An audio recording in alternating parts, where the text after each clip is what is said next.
இலக்கண கவிதை எழுதிய அழகே உருகியதே என் உயிரே.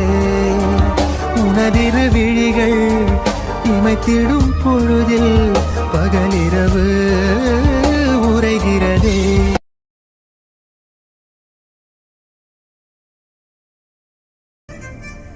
உன் பேர் என்ன? ஈரா. இங்க தனியா இருக்கா? பஸ்ஸுக்காக வெயிட் பண்றேன். காலேஜ் பஸ்ல இன்னைக்கு நான் போல பேரில இருந்தேன். ஸோ காலேஜ் பஸ் மிஸ் பண்ணிட்டேன். வீட்டுக்கு போறதுக்கு பஸ்ஸுக்காக வெயிட் பண்றேன். 1/2 மணி நேரமா நாங்க அங்கே இருந்து நோட் பண்றோம். 1/2 மணி நேரமா பஸ் வரலையா என்ன? இல்ல, பஸ் வந்த பஸ் எல்லாம் கூட்டமா இருந்தது. ஏன் பஸ் கூட்டமா இருந்தா ஏற மாட்டியோ? இல்ல, நான் எப்பயும் காலேஜ் பஸ்ல தான் போவேன். காலேஜ்ல ஒர்க் பண்றேன். பெரியார் காலேஜ்ல ப்ரொஃபஸரா இருக்கேன். பிரைவேட் பஸ்ல அவ்வளவா போக மாட்டேன். எந்த காலேஜ்ல ஒர்க் பண்ற? பெரியார் காலேஜ்ல. ஐடி கார்டு எடு. உன்னை பார்த்தா காலேஜ்ல ஒர்க் பண்ற மாதிரி தெரியலையே. அவ்வளவு பஸ் போயிட்டு இருக்குது. நானும் பாத்துக்கிட்டு தான் இருந்தேன். நீ சொன்ன மாதிரி காலியான பஸ்ஸும் போயிட்டு தான் இருந்தது. எதுக்கு ஒரு பஸ்ல ஏறாம இருக்கிற? யாராவது வரேன்னு சொல்லிருக்காங்களா? வெயிட் பண்ணிட்டு இருக்கியா? புரியல, என்ன சொல்றீங்க? புரியல. பஸ்ஸுக்காக தான் வெயிட் பண்றேன்.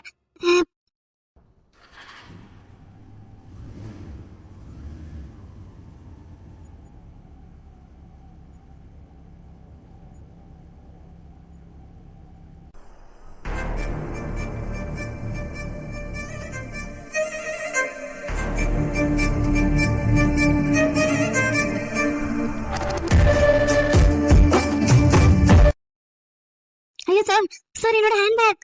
என் பேக் யாரோ எடுத்துட்டு போறாங்க. தக்ஷாமூர்த்தி, அது யாரு பாருங்க. சார் யார் சார் இது? நம்ம இருக்கும்போது இப்படி பண்றது?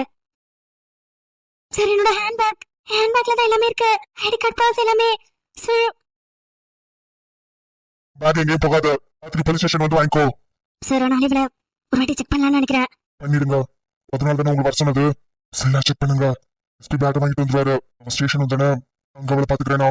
பேக் வாங்குறதுக்கோ வருவாள்ல, அங்க நான் பாத்துக்கிறேன். நீங்க இப்போ அவளை ஃபுல்லா செக் பண்ணிட்டு ஃபோன் நம்பர் வாங்கிக்கோங்க. ஹேண்ட்பேக் கைக்கு வந்ததும் அவளை கால் பண்ணி வர சொல்லலாம். சரி சார். நான் இங்க இருக்கல, நான் ஜீப்ல போய் வெயிட் பண்றேன். Okay sir. சார் என்னோட ஹேண்ட்பேக். அதான் எஸ்பி போயிருக்காருல, வாங்கிட்டு வருவாரு. ஃபோன் நம்பரை மேடம் கிட்ட கூட. பேக் கைக்கு வந்தோன்னே உனக்கு கால் பண்றோம். ஸ்டேஷன்ல வந்து பேக் வாங்கிக்கோ. ஏய், அந்த மரத்துக்கு பின்னாடி போ. எதுக்கு? எதுக்கா? உன்னை பார்த்தா ஒரு மாதிரி சந்தேகமா இருக்க. காலேஜ் ஐடி கார்டை காட்ட சொன்னா காட்ட மாட்டேங்கிற. ரொம்ப நேரமா பஸ் ஸ்டாப்ல தனியா நிக்கிறியே, அதான் டவுட்டா இருக்குது. அந்த மரத்துக்கு பின்னாடி போ. சரி, எல்லாம் ரிமூவ் பண்ணிட்டு உன்னை செக் பண்ணணும். மீரா மேடம், நீங்க பஸ் ஸ்டாப்ல தான் இருக்கீங்களா? மேடம், மேடம் நான் உங்களை கூப்பிட்டுட்டே வந்தேன். என்ன தாரா மேடம், நீங்க இன்னைக்கு இந்த சம் சொல்லி கொடுத்தீங்கல்ல, அதுக்கு சொல்யூஷன் நான் கண்டுபிடிச்சிட்டேன். இங்க பாருங்க, கரெக்டா போட்டுருக்கேன் பாருங்க. இதை செக் பண்ணுங்களேன். சரி, இப்ப என்ன பண்றது? அவளை கூப்பிட்டு செக் பண்ணவா? இல்ல, இப்ப பண்ணாத. இவனோட ஸ்டூடெண்ட் நினைக்கிறேன். நீ செக் பண்ணும்போது ஏதாவது வீடியோ எடுத்து ப்ராப்ளம் ஆயிட போகுது. ஒரு பப்ளிக் பிளேஸ்ல நம்ம இப்படி பண்ணக்கூடாது. அவ பேக் கைக்கு வரட்டும், ஸ்டேஷன்ல வச்சு பாத்துக்கலாம்ல. அதான் சார் நானும் யோசிச்சேன். என் ஸ்டூடெண்ட்ஸ் எல்லாம் இப்போ ரொம்ப விவரமா இருக்கிறாங்க. இது வந்தாலும் வீடியோ ஷூட் பண்ணிடுறாங்க. அந்த மாதிரி ஏதாவது பண்ணிட போறா. ஃபோன் நம்பர் வாங்கிட்டு அவளை ஈவினிங் ஸ்டேஷனுக்கு வர சொல்ல.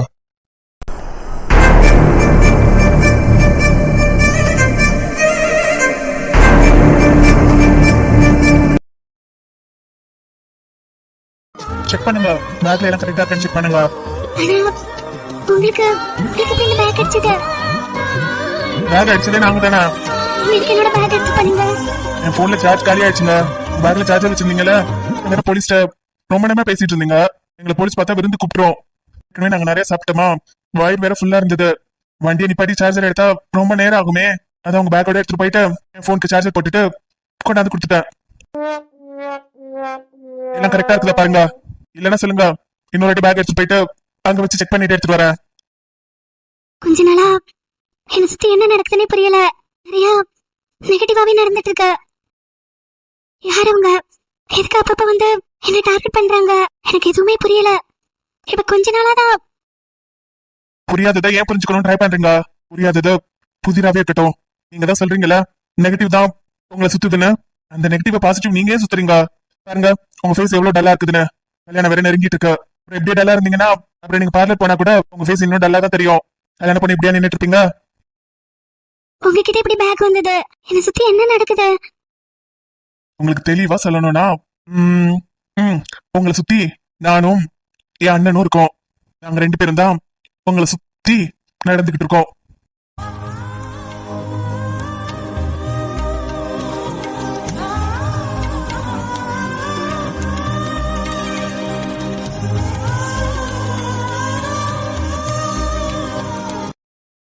என்ன பாக்குறீங்களா? நாங்க 2 பேரும் இப்ப சென்னையில இல்ல, தேனியில தான் இருக்கோம். அததான் சொன்னேன், உங்களை சுத்தி நடந்துட்டு இருக்கோன்னு. இன்னும் கொஞ்ச நாளைக்கு நாங்க தேனியில தான் இருப்போம். அது சரி, கல்யாணத்துக்கு இன்விடேஷன் அடிச்சாச்சா? எங்களை கூப்பிட மாட்டீங்களா? என்னங்க எதுவுமே சொல்ல மாட்டேங்கிறீங்க? கல்யாணத்துக்கு கூப்பிட மாட்டீங்களா? பரவாயில்ல, நீங்க கூப்பிடலனாலும் இப்ப எப்படி நாங்க உங்களை பாக்கிறதுக்கு அப்ப போறோமோ அதே மாதிரி உங்களையும் உங்க உங்க ஹஸ்பண்டையும் பாக்கிறதுக்கு நாங்க வந்துருவோம். நீங்க கூப்பிடலனா கூட.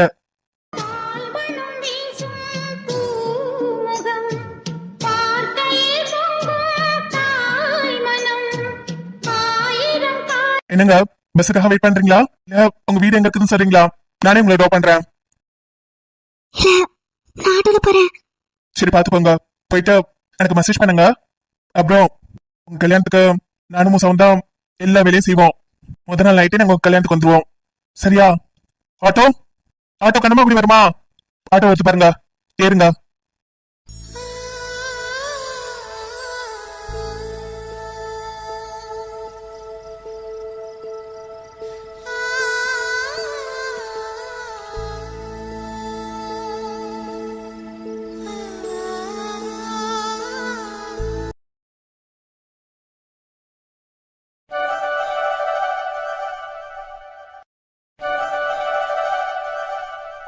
மச்சி மச்சி டேய், என்னடா பிஸியா இருக்கேன்னு சொன்னா தெரியாதா?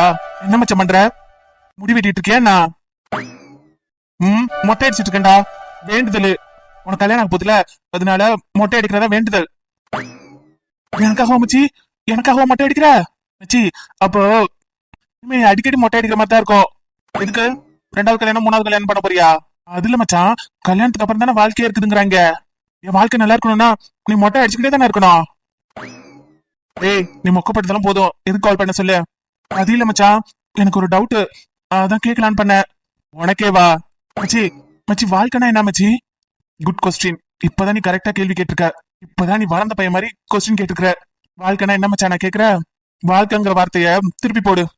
வாழ்க்கை வா, வாழ்க்கையை திருப்பி போட்டா கை காவா. கை காவா? என்னடா கை காவான்னு வருது? கை காவான்னு வருதா? கஷ்டம்னு வரல? இல்லையே மச்சான், வாழ்க்கையை திருப்பி போட்டா கஷ்டம்னு வரலையே.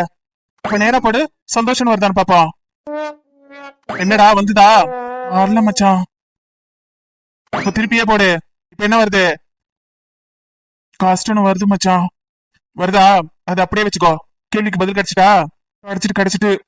ஆமா மச்சான், இந்த கஷ்டத்தை சந்தோஷமா மாத்த முடியாதா?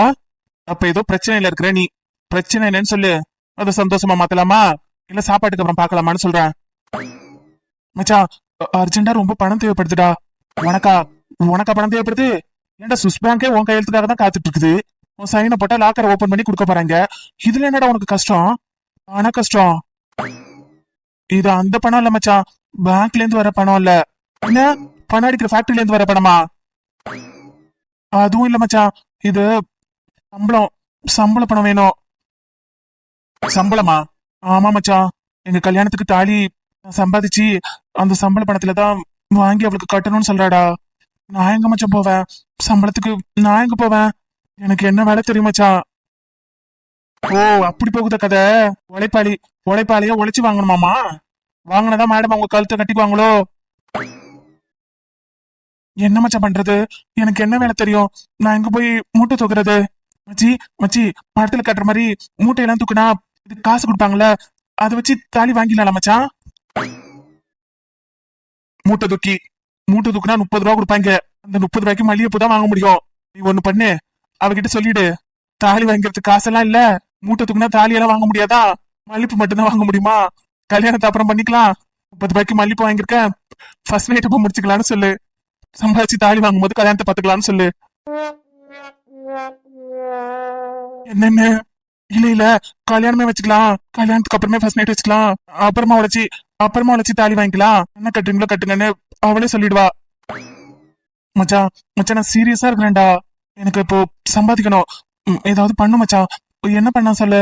ஏன்டா இப்படி அவசர அவசரமா கால் பண்ணி சம்பாதிக்கணும் காசு வேணும்னு சொன்னேன்னா நான் எங்கடா போறது? அப்ப நாளைக்கு ஃபோன் பண்ணி கேட்கவா மச்சான்? நாளைக்கு பண்ண மாட்டோம். நானே இந்த ரெஸ்யூமை எந்த மண்டைக்கு அனுப்புற மண்டைக்கு அனுப்பிச்சுட்டு இருக்கிறான். நானே குழப்பத்துல உட்காந்துருக்கிறேன். நான் அனுப்புறவன் என்ன கூப்பிட மாட்டேங்கிறான். ரெஸ்யூம் அனுப்பாதவன் எனக்கு கூப்பிடுறான். என்னால எனக்கு பிடிச்ச மாதிரி வேலை தேட முடியல. இதுல நீ என்னன்னா வேலை வேணும் சம்பளம் வேணும்னு இருக்கிற. மச்சி மச்சி டேய், அவ ஆசையா கேக்குறாடா, சம்பாதிக்கணுங்கிறா. இன்னும் 20 நாள்ல கல்யாணம். நான் எங்க போவேன் மச்சி? இப்படியே 5 லட்சம் தேவைப்படுது. 5 லட்சத்துக்கு நான் என்ன பண்ணுவேன் மச்சான்? 5 லட்சமா? பேசாம உன் தலையை அடமானம் வச்சிரு. எப்படி மச்சான் வைக்கிறது? தலையை அடமானம் வச்சுட்டா கல்யாணத்துக்கு தலை தேவைப்படுமே. அதெல்லாம் தேவைப்படாது. தாலி தானே கட்ட போற, தாலி கட்ட கை மட்டும் போதும். தலையை அடமானம் வச்சுட்டு 5 லட்சத்தை வாங்கிட்டு வந்துரு. கையை வச்சு தாலியை கட்டிக்கலாம். அப்புறம் பின்ன போய் பாத்துக்கலாம் தலைய. டேய் ஐடியா சொல்லுடா, நான் ரொம்ப டென்ஷன்ல இருக்கிறேன். 5 லட்சம் 1 crore கூட நான் செக்ல சைன் போட்டிருக்கேன் மம்மி கேட்கும் போது. ஆனா இந்த 5 லட்சத்தை 5 லட்சம்னு புலம்பிக்கிட்டே இருக்கிறேன். ஆனா இன்னும் 5 ரூபாய் கூட என்னால சம்பாதிக்க முடியல. ஏதாவது பண்ணணும் மச்சான். என்ன பண்ண 5 லட்சம் கிடைக்கும்? உடனே 5 லட்சமா? உடனே 5 லட்சம் வேணும்னா பேசாம ஏன் 50 லட்சம் வச்சிருக்கான்னு பாக்கலாம். பார்த்து அவனை போட்டு தள்ளிடலாம். ஆமா மச்சான், அவனை போட்டு தள்ளிட்டு 50 லட்சத்தை எடுத்து 45 லட்சம் கேஸ்க்கு கொடுத்துட்டு 5 லட்சத்தை நம்ம வச்சுக்கலாம். ஐடியா எப்படி இருக்குது? டேய் ஏதாவது அசிங்கமா திட்டுடுவேன். கல்யாணம் ஆகிறதுக்கு வழி சொல்லிடானா ஜெயிலுக்கு அனுப்பறதுக்கு வழி சொல்றியா? ஏன்டா டேய், நம்ம படிச்ச படிப்புக்கு 1 மாசம் சேர உட்காந்து தேய்ச்சா கூட 40,000 தான் கொடுக்குறாங்க. நீ என்னன்னா 5 லட்சம் வேணும் 6 லட்சம் வேணும், அது 10 நாள்ல வேணுங்கிற. இதெல்லாம் நடக்கிற காரியமா? அப்போ உங்ககிட்ட ஐடியா இல்ல? ஐடியாலாம் இல்ல, ஆனா கொள்ளையடிக்கிறதுக்கு அட்ரஸ் இருக்குது. வேணுமா? எது அட்ரஸ் இருக்கு மச்சான். ரூட்டு மேப்பு எந்த டைம் வந்தா கரெக்டா இருக்கும், இப்படி எதிரி குடிச்சா மாட்டாம அடிக்கலாம். எல்லா மேப்பும் என்கிட்ட இருக்குது, பக்காவா இருக்குது. சொல்லவா? என்னடா விளையாடுறியாடா? உனக்கு பணம் வேணுமா வேணாமா? வேணும். அப்ப பேசாம அட்ரஸ் நோட் பண்ணிக்கோ. என்ன அட்ரஸ்? என் வீட்டு அட்ரஸ் தான். எங்க அப்பா மண்டையன் பீரோல நல்லா வச்சிருக்கான். நேத்து தான் எடுத்துட்டு வந்தான். சாவியை மட்டும் எங்க வச்சிருக்கான்னு தெரியல. என்னையும் பீரோவே சேர்த்த மாதிரி பார்த்துட்டு போயிட்டு இருக்கான். நேத்துல இருந்து நானே ஒரு முடிவோட தான் இருக்கிறேன். இப்ப நான் பீரோவை பாக்குறதுன்னு அட்ரஸ் அனுப்பிச்சு வைக்கிறேன். வந்துரு, 2 பேரும் சேர்ந்து பாத்திரலாம். அட போடா நீ வேற. நான் இப்போ கோயம்புத்தூர்ல இருக்கிறேன். ட்ரைனிங் அட்டன் பண்ணிட்டு இருக்கேன்.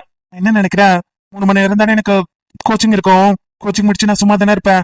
அப்போ பேசாம என் காரை கேபா மாத்திடலான்னு இருக்கிறேன்டா. பேசாம நான் டிரைவரா மாறிடலான்னு இருக்கேன். ஏதாவது ஒரு பேமெண்ட் வரும்ல, இது கொஞ்சமாவது ஏதாவது கிடைக்கல மச்சான்? என்ன இது ஒரு வண்டியா ஆப்பட மாட்டேங்குது? அதோ அங்க ஒரு கார் நிக்குது, கேட்டு பாப்போம். தம்பி, டாக்ஸி ஏதாவது கிடைக்குமா தம்பி? இது இந்த கல்யாணத்துக்கு போகணும், பாம்பே வரைக்கும் போகணும். டாக்ஸி ஏதாவது இந்த பக்கம் கிடைக்குமா? மச்சா டேய், நான் ஒரு 2 நாள் கூப்பிடுறேன் உன்னை. எங்க போகணும் சொன்னீங்க? பாம்பேப்பா, பாம்பே போகணும் கல்யாணத்துக்கு. எத்தனை பேரு? 6 பேருப்பா. போலாம் பாம்பே போலாம். உயிர் வாழ்கிறேன் உனக்காக பெண்ணே, உயிர் காதல் நீ காட்டினாய் மாறவானே பெண்ணே.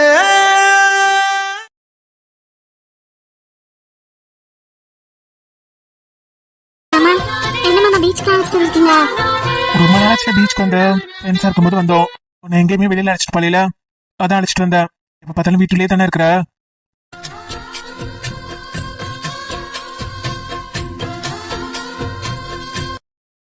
மாமா நான் தண்ணிக்கு போகவா? வேணாம் ஜோதி, நைட் டைமா இருக்குது. மழையெல்லாம் ரொம்ப பெருசா வரும், தண்ணிக்கெல்லாம் போக வேண்டாம். மாமா நான் போறேனே, ஆசையா இருக்குது. இதோ பக்கத்துலயே போயிட்டு வந்துடுறேன். வேணாம் ஜோதி, சொன்னா கேளு. இந்த பீச்சை பத்தி உனக்கு தெரியாது. நைட் டைம்ல ரொம்ப அலை அபாயகரமா இருக்குமா. இப்ப பாரு, அலையெல்லாம் பெருசா வருது. டைம் ஆயிடுச்சு பாரு. மாமா நான் போய் கால் நினைச்சிட்டு வந்துடுறேன். பக்கத்துல போயிட்டு காலை மட்டும் நினைச்சிட்டு வந்துடுறேன். ஜோதி, எனக்கு பிடிக்கும் தானே பீச் அழைச்சிட்டு வந்தீங்க. பீச்ல உட்காரதை விட அந்த தண்ணியில விளையாடுறதா ரொம்ப பிடிக்கும். அப்படியா? நம்ம காலேஜ் படிக்கும் போது பீச்சுக்கு வரும்போது தண்ணிக்கு போக மாட்டியா நீ? அப்ப போக மாட்டேன். அப்ப உங்க கூட எல்லாம் சேர்ந்து வருவேன். உங்களுக்கு ஒரு மாதிரி இருக்கும் தண்ணியில போய் விளையாடுறதுக்கு. ஏதாவது கிண்டல் பண்ணிடுவீங்களோன்னு போக மாட்டேன். இப்போ எனக்கு ஆசையா இருக்கு. நான் போய் கால் மட்டும் நினைச்சிட்டு வந்துடுறேன். வேணாம் ஜோதி, சொன்னா கேளு. இருங்க, இதோ நான் 2 நிமிஷம் கால் நினைச்சிட்டு வந்துருவேனா, வந்தோடனே நம்ம வீட்டுக்கு போயிடலாம், ஓகேவா? இல்லைன்னா எனக்கு பீச்சுக்கு வந்த மாதிரி ஃபீல் ஆகுது மாமா. சரி போ, போயிட்டு ஃபர்ஸ்ட் அலையிலே இரு, அதுக்கு மேல போகாத, சரியா? ஏய் ஜோதி, ரொம்ப தூரம் போகாத. இல்ல மாமா, இங்கதான் நிக்கிறேன். நீச்சல் தெரியுமா உனக்கு? நீச்சலா? அதெல்லாம் தெரியாது. எனக்கு ஏதாவதுனா நீங்க வந்து தூக்கிட மாட்டீங்க? தூக்கி தோல்ல போட்டுட்டு வந்துட மாட்டீங்க? ஏய் ஜோதி, எனக்கு நீச்சல்லாம் தெரியாது. ஷவர்ல குளிச்சு பழகிட்டேன். ரொம்ப தூரம் போகாத சொல்லிட்டேன். ஏய் ஜோதி, அவ்வளவு தூரம் போகாதடி. மாமா, நான் வந்து தானே உங்க வாழ்க்கையை எப்படி நீங்க நினைச்ச மாதிரி இல்லாம வேற மாதிரி மாறிடுச்சு. என்னால தானே நீங்க ஃபாரின் போக முடியல. எனக்காக தானே நீங்க நீங்க நினைச்ச மாதிரி வாழ முடியாம வேலையும் கிடைக்காம கஷ்டப்பட்டு இருக்கீங்க. இப்ப அதுக்கு என்னடி, வேலை கிடைக்கும் போது கிடைக்கும். நீ முதல்ல வா. போதும், கால் தானே நினைக்கணும்னு சொன்ன, கால் நினைச்சிட்டல. பாரு, அலை வேகமா அடிக்குது. மாமா, உங்க வாழ்க்கை இப்படி ஆகிறதுக்கு நான் தானே காரணம். இப்ப நானே இல்லைன்னா உங்க வாழ்க்கை நீங்க நினைச்ச மாதிரி உங்களுக்கு பிடிச்ச மாதிரி மாறிடும்ல. ஏய் ஜோதி, லூஸ் மாதிரி என்ன பேசிட்டு இருக்கா? மரியாதை வாடி ஜோதி. ஏய் ஜோதி, ஜோதி.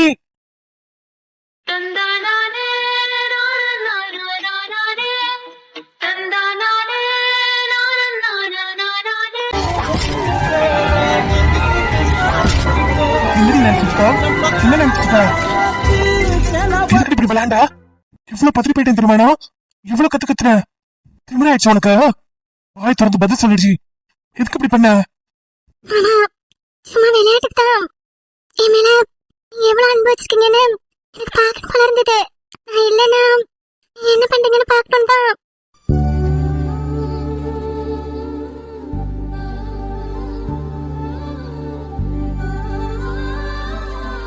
டேய், இப்படியாடி விளையாடுவ? இப்படியே விளையாடுவ? பீச்ல நம்ம மட்டும் தான் இருக்கிறோம், தெரியல உனக்கு?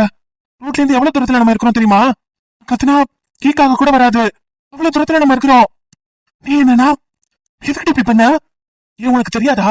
அவன் மேல வச்சிருக்கிறது பாசமா இல்ல வேஷமான உனக்கு தெரியாதா? அதை தெரிஞ்சுக்கிறதுக்கு நீ இப்படிதான் பண்ணுவியா? ஏன் இப்படி பண்ற? என் வாழ்க்கையில வந்து ஏன் இப்படி பண்ற? நீ ஃப்ரெண்டா இருக்கும் போதே உன்னை எனக்கு அவ்வளவு பிடிக்கும்.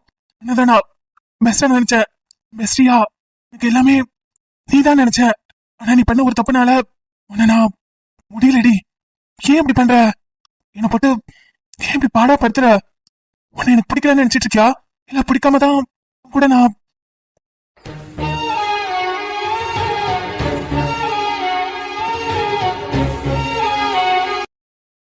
எங்க பாரு ஜோதி, இதான் ஃபர்ஸ்டும் கடைசியுமா வச்சுக்கோ. இனிமேட்டுக்கு இந்த மாதிரி முட்டாள்தனமா ஏதாவது பண்ணிட்டு இருந்தேன்னு வச்சுக்கோ, நானே கொண்டு போய் உன்னை உங்க வீட்டுல விட்டுட்டு வந்துருவேன். அத்தை மாமா கிட்ட சொல்லியே விட்டுட்டு வந்துருவேன். புரிஞ்சுக்காத உன்னை வச்சுட்டு கடுப்பா இருக்கடி, கடுப்பா இருக்க. ஏற்கனவே வேலையும் கிடைக்க மாட்டேங்குது. படிச்சு முடிச்சுட்டு வேலை தேடுறது பெரும் பாடா இருக்குது. எங்க அப்பனுக்கு பதில் சொல்லணும், ஊர்ல உள்ளவங்களுக்கு பதில் சொல்லணும், சொந்தக்காரவங்களுக்கு பதில் சொல்லணும். போற இடம்லாம் கேக்குறாங்க, என்ன சும்மாதான் இருக்கியான்னு. செம்ம கடுப்பா வருது. ஏற்கனவே நான் ப்ரெஷர்ல இருக்கேன். சரி, அட்லீஸ்ட் உன் கூட எங்கேயாவது வெளியில வந்தாவது கொஞ்சம் அதெல்லாம் மறந்து நிம்மதியா இருப்பேன்னு பார்த்தேன். ஆனா நீ பிசாசு இப்படி ஒரு காரியம் பண்ண பார்த்த நீ. எனக்கு நீச்சல் தெரியாதுன்னு சொன்னேன்ல, ஏன் இப்படி பண்ண? எதுக்கு இப்படி விளையாடுற? ஏதாவது ஒண்ணு ஆயிருந்தா நான் என்னடி பண்ணுவேன்? அவ்வளவு கேவலமா நினைச்சிட்டல நீ? இல்ல ரொம்ப தப்பா அவ்வளவு மோசமான நினைச்சிட்டியா என்ன நீ?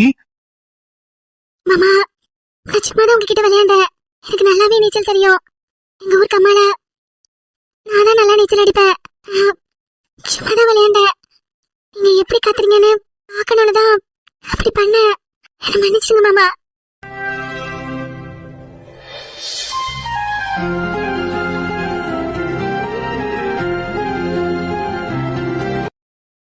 இப்ப என்ன வேணும் உனக்கு என்கிட்ட இருந்து? என்ன நீ எதிர்பார்க்கற? இல்ல, நான் எனக்கு தெரிஞ்சுக்கணும். என்னை பத்தி நீ மனசுல என்ன நினைச்சிட்டு இருக்கன்னு எனக்கு தெரிஞ்சுக்கணும். எனக்கு சொல்லு, என்னை பத்தி என்ன நினைச்சிட்டு இருக்க? சொல்லு, மரியாதையா சொல்லு. இவ்வளவு தூரம் நீ வந்ததுக்கு அப்புறம் சொல்லுடி, ஒன்னதான் கேக்குறேன். மாமா, உங்களுக்கு என்ன பிடிக்கல தானே? நான் இப்படி டவுன்ல உள்ள பிள்ளைங்க மாதிரி இல்லாம கிராமத்துல உள்ள மாதிரி இப்படி இருக்கிறேன்ல, அதனால உங்களுக்கு என்ன பிடிக்கல தானே? என் மேல இறக்கப்பட்டு தானே நீங்க என் கூட வாழ்ந்துட்டு இருக்கீங்க? யார் சொன்னா அப்படி? உனக்கு யாரு இதெல்லாம் சொல்லி கொடுக்குறா? இதெல்லாம் எதுக்கு இப்படி கேக்குற? எதுக்கு இப்படி கேக்குறேன்ட்ட? ஜோதி நீ நினைச்சிட்டு இருக்கியா நீ இல்லாம யார் கூடயோ நான் ரிலேஷன்ஷிப்ல இருக்கிறேன்னு நீ நினைக்கிறியா? அதனாலதான் உன்னை தொடாம உன்னை நெருங்காம இருக்கிறேன்னு நினைக்கிறியா? சோ இந்த மாதிரி பண்ணி என்ன செக் பண்ணலான்னு பாக்குற. என் மனசுல நீ இருக்கியா இல்லையான்னு இப்படி பண்ணி செக் பண்ற. என்னை விட்டு போயிட்டா நான் ஃபீல் பண்றேனா இல்ல அப்படியே விட்டுறேன்னு இப்படி எல்லாம் பண்ணி என்ன பாக்குற. கரெக்டா? ரியாக்ஷன் பார்த்துட்டு இருக்க அதானே? இன்னைக்கு சொல்றேன் ஜோதி, என் மனசுல யாருமே இல்ல. இருந்திருக்கலாம், ஆசைப்பட்டிருக்கலாம். இப்போ நான் நானா மட்டும்தான் இருக்கேன்.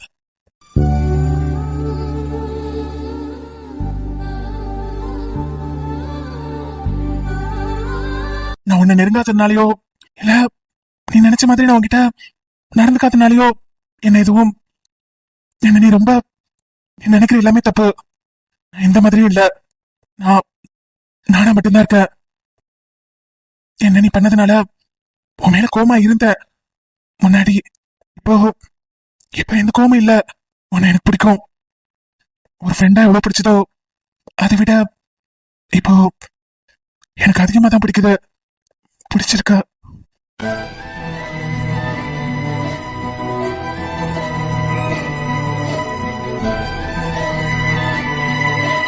இனிமே இந்த மாதிரி எந்த முட்டாள்தனமான விஷயமும் பண்ணாத.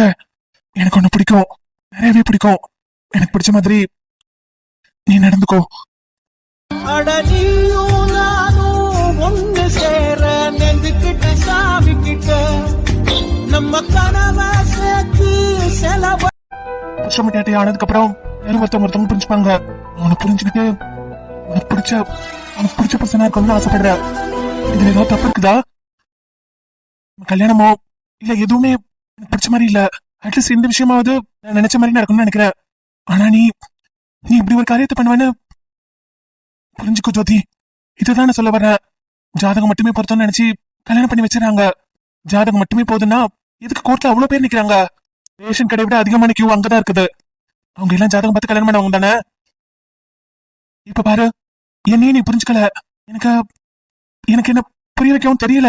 பாரு, என்ன நீ தப்பா புரிஞ்சுக்கிட்டு தனிக்குள்ள போய் விளையாட்டு பண்ற. நான் எப்படி ரியாக்ட் பண்றேன்னு நீ பாக்கிறதுக்காக இப்படி ஒரு பரிச்சை எனக்கு வைக்கிற. உனக்கு ஏதாவது ஒண்ணு ஆயிருந்தா நான் தான் சொன்னல, நைட்னா அலையோட வேகம் அதிகமா இருக்கும்னு. நீ என்ன புரிஞ்சுக்காம தானே இப்படி செக் பண்ற. நான் உன்னை புரிஞ்சுக்கிட்டேன் ஜோதி, நல்லாவே புரிஞ்சுக்கிட்டேன். நீ ரொம்ப இன்செக்யூரிட்டியா ஃபீல் பண்ற. உனக்கு பயமா இருக்குது. எனக்கு டவுன் பண்ணுங்க தான் பிடிக்கும், மாடலா இருக்கிற பண்ண தான் பிடிக்கும். உன்னை எனக்கு பிடிக்காம கூட குடும்பத்துக்காகவும் நீ ஃப்ரெண்டுங்கிறதுக்காக உன் மேல இறக்கப்பட்டு நான் வாழ்றேன்னு நினைச்சிட்டு இருக்க. என்னைக்கா இருந்தாலும் உன்னை விட்டு போயிடுவேன். இல்ல வேற ஏதோ பண்ணாவது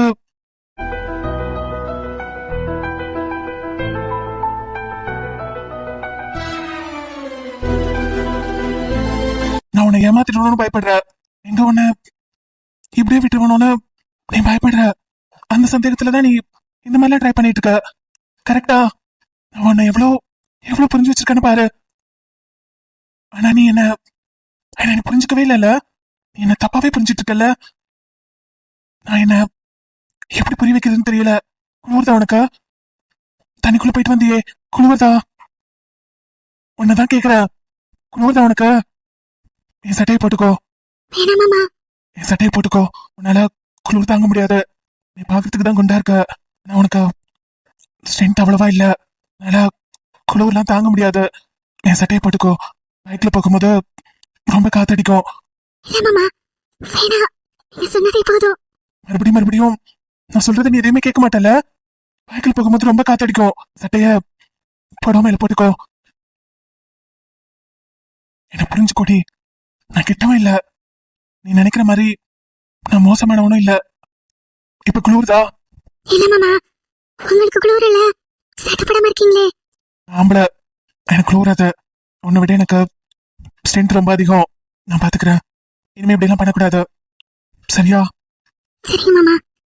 இதுக்கு பயந்துகிட்டே மாமாங்கிற. பிடிச்ச மாதிரி நீ சூர்யானே கூப்பிட. இப்படி கூப்பிட்டாவது என்னை பார்த்து பயப்படாம காலேஜ் படிக்கும் போது எப்படி இருந்தோமோ, நீ எவ்வளவு என் மேல க்ளோஸா இருந்தியோ அந்த அளவுக்கு க்ளோஸா இருக்கியா பாக்கலாம். மாமான்னு நினைக்கிறதுனால தானே நீ இப்படி பயப்படுற. என் மேல நம்பிக்கை இல்ல உனக்கு. உனக்கு எப்ப என் மேல நம்பிக்கை வருதோ, எப்ப என்ன நீ முழுசா நம்புறியோ அப்ப நீ என்ன மாமான்னு கூப்பிடு. அது வரைக்கும் எப்பயும் போல காலேஜ்ல எப்படி சூர்யான்னு கூப்பிடுவியோ அந்த மாதிரி கூப்பிடு. ஒரு பாதி கதவு நீயடி, மறு பாதி கதவு நானடி. பார்த்து கொண்டே பிரிந்திருந்தோம், சேர்த்து வைக்க காத்திருந்தோம். கார்ல வந்தவங்க இந்த பாக்ஸ் விட்டுட்டு போயிட்டாங்களே, இப்படியா ஓடுவானுங்க அவசரம் அவசரமா? ரூம் நம்பர் 102 தானே சொன்னானுங்க, போய் பார்க்கலாம். இதுதான் 102. காலிங் பெல் அழுத்திட்டேன், எவனையும் காணுமே. என்னப்பா சார் இந்த பாக்ஸ் இதை நீங்க கார்லயே விட்டுட்டீங்க. இந்த பாக்ஸா? இந்த பாக்ஸ் தான் தேடிட்டு இருக்காங்க எல்லாரும். அப்படியா சார்? தவறு விழுந்துட்டு போல. லக்கேஷ் நிறைய எடுத்துட்டு வந்தீங்கல்ல, அதுல மிஸ் பண்ணிட்டு இருக்காங்க. இந்தாங்க சார். எந்த ஊருப்பா நீ? சார் நீ எந்த ஊரு? தேனி தான் சார். தேனி தான் என்னோட சொந்த ஊரு. அந்த பாக்ஸ்ல என்ன இருக்குது தெரியுமா? நான் ஏன் சார் தெரிஞ்சுக்கணும்? அது உங்களோட பாக்ஸ், அது மட்டும் எனக்கு தெரியும். இந்தாங்க. இந்த பாக்ஸ்ல என்ன இருக்குது தெரியுமா? கல்யாணம் பண்ணி பிரசன்ட் பண்றதுக்கு டைமண்ட் நெக்லஸ் இருக்கு. அப்படியா sir? Okay sir. Oh sir நான் கிளம்புறேன் சார். இப்ப நான் தேனி போறேன். வேற ஏதாவது பேசஞ்சர்ஸ் யாராவது இருந்தா எனக்கு ரெஃபர் பண்றீங்களா? இல்ல கல்யாணத்துக்கு வந்தவங்க யாராவது, இல்ல வேற யாராவது உங்களுக்கு தெரிஞ்சவங்க இருந்தா கூட ரெஃபர் பண்ணுங்க. நான் போகும்போது கார்ல தனியா தான் போகணும். பேசஞ்சர் ஏதாவது கிடைச்சாங்கன்னா எனக்கு ஒரு ரைடு கிடைக்கும், அதனால கேக்குறேன். பரவாயில்லப்பா, இவ்வளவு சின்ன பையனா இருக்க, நான் ரொம்ப ஜெனியூனா இருக்கிற. பாக்ஸ்ல என்ன இருக்குன்னு ஓபன் பண்ணி கூட பாக்கலையா? சார் எதுக்கு ஓபன் பண்ணி பார்க்கணும்? அது உங்களோட அசெட், அதை எப்படி நான் ஓபன் பண்ணி பாக்குறது? எனக்கு ரொம்பவே ஆச்சரியமா இருக்குப்பா. நீ என்ன மிஞ்சி மிஞ்சி போனா காலேஜ் படிச்சிருப்ப, அவ்வளவுதானே? ஆமா சார், இப்பதான் நான் காலேஜ் கம்ப்ளீட் பண்ணேன். ரொம்ப பெரிய விஷயம்ப்பா.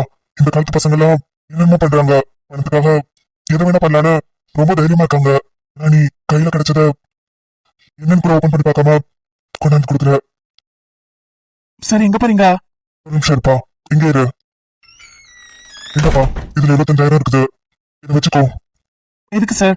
நீங்க அதான் நான் டாக்ஸி ஓட்டிட்டு வந்ததுக்கு பே பண்ணிட்டீங்களே. பே பண்ணோம், அது கூட நீ அதிகமா வாங்கிக்கலையே. நார்மல் சார்ஜ் தானே சார்ஜ் பண்ணிருக்க. இருக்கட்டும் சார், அதனால என்ன சார்ஜோ அதை நான் சார்ஜ் பண்ணனா உங்க ஃப்ரெண்ட்ஸ் சர்க்கிள்க்கு என்ன ரெஃபர் பண்ணுவீங்க. ரெஃபரன்ஸ் தானே சார் எனக்கு க்ரோத்தே. இந்த பணம் வேணாம் சார். ஏதாவது பேசஞ்சர் இருந்தா எனக்கு சொல்லுங்க. என் நம்பர் உங்ககிட்ட இருக்குது இல்லையா? நான் எனக்கு ஈவினிங் தான் தேனி கிளம்புவேன். அதுக்குள்ள யாராவது இருந்தா எனக்கு ரெஃபர் பண்ணுங்க. தேங்க்யூ சார், நான் கிளம்புறேன்.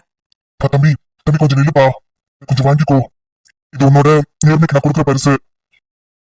இது நீ வாங்கிட்டேன்னா எனக்கு மனசுக்கு ஒரு ஆறுதலா இருக்கும். ஒரு சின்ன பையனை அவன் நேர்மையை பாராட்டி அவனை ஊக்கப்படுத்தினதா எனக்கு ஒரு ஃபீல் இருக்கும். நீ சொன்ன கரெக்டா சார்ஜ் பண்ணா அடுத்த ரெஃபரன்ஸ் கிடைக்கும், அது உனக்கு க்ரோத்தா இருக்கும்னு. உங்களை மாதிரி சின்ன பசங்களை உங்க நேர்மையை மோட்டிவேட் பண்றதுக்கு பெரியவங்க நாங்க இது பண்ணா எங்களுக்கு ஒரு திருப்தி. இதுல சரி, ஒரு வளர பையனை மோட்டிவேட் பண்ணிருக்கோங்கிற திருப்தி. இதை வாங்கிக்கோப்பா. இல்ல சார் பரவாயில்ல, நான் யார்கிட்டயும்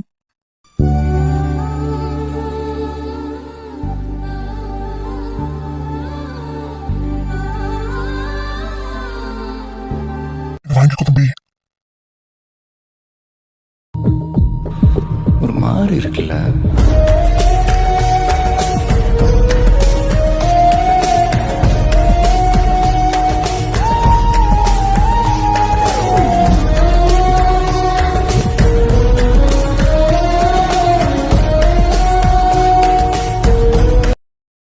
டாக்ஸி டாக்ஸி, தேனிக்கு போகுது டாக்ஸி. காதல் மார்பில் ஆடும் மணிமாலையோடு ஓடும் காலம் என்று சுழல்கின்றதே.